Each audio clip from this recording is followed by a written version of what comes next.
Pushpa 2 cinema ఇప్పట్లో రావద్దు అంటున్న పవన్ కళ్యాణ్. వీటికి సంబంధించిన విషయం ప్రస్తుతానికైతే సోషల్ మీడియాలో ఎంతో వైరల్ అవుతుంది. ఇక పవన్ కళ్యాణ్ కామెంట్స్ అయితే సోషల్ మీడియా వేదికగా సెన్సేషన్ను సృష్టిస్తూ ఉన్నాయి. పుష్ప 2కు సంబంధించిన ఎలాంటిది కూడా ఇప్పట్లో రావద్దు అప్డేట్ అంటూ కూడా మాట్లాడుకొస్తున్నాడు పవన్ కళ్యాణ్. ఎందుకు అనంటే పవన్ కళ్యాణ్ మరి అల్లు అర్జున్ విషయంలో చాలా నిమ్మలంగా ఉన్నప్పటికీ కూడా తన పక్షాన ఉన్న ఫ్యాన్స్ కానీ అలాగే కార్యకర్తలు కానీ మరి ఎవరో ఒకరు వేస్తారు కదా అగ్గిపుల్ల. మొత్తానికైతే ఒకే కుటుంబం అయినప్పటికీ కూడా విభేదాలు వచ్చినప్పుడు ఎవరికి వారే యమునా తీరం అన్నట్టే ఉంటారు. ఇక పవన్ కళ్యాణ్ విషయంలో కూడా కార్యకర్తలు అటు mega fans, power star fans అందరూ కలిసి కూడా అల్లు అర్జున్ పై పీకల దాకా కోపంతో ఉన్నారు.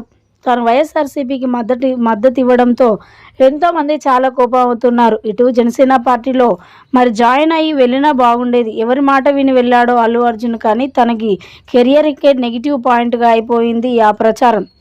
మొత్తానికైతే దానికి సంబంధించిన అప్డేట్ ఇప్పట్లో రావద్దు అంటూ కూడా ఫ్యాన్స్ అయితే మాట్లాడుకొస్తూ ఉన్నారట. అంతకంటే ముందుగా పుష్ప 2 ఇప్పుడు రిలీజ్ అయితే మాత్రం కోపంలో ఉన్నారు ఫ్యాన్స్. కాబట్టి దాన్ని ఎక్కువగా చూడడం చాలా తక్కువైపోతుంది. అందుకే మరి ఇప్పట్లో వస్తే మేమంతా మర్చిపోయి ఎక్కడిదక్కడ అయిపోయిన తర్వాత పుష్ప 2 సినిమా రిలీజ్ అయితే బాగుంటుంది అంటూ కూడా మరి డిప్యూటీ సీఎం పవన్ కళ్యాణ్ మాట్లాడుకొస్తున్నట్లుగా వార్తలు అయితే వినిపిస్తున్నాయి. వాటికి సంబంధించిన విషయాలు ప్రస్తుతానికి సోషల్ మీడియాలో వైరల్ అవుతూ ఉన్నాయి.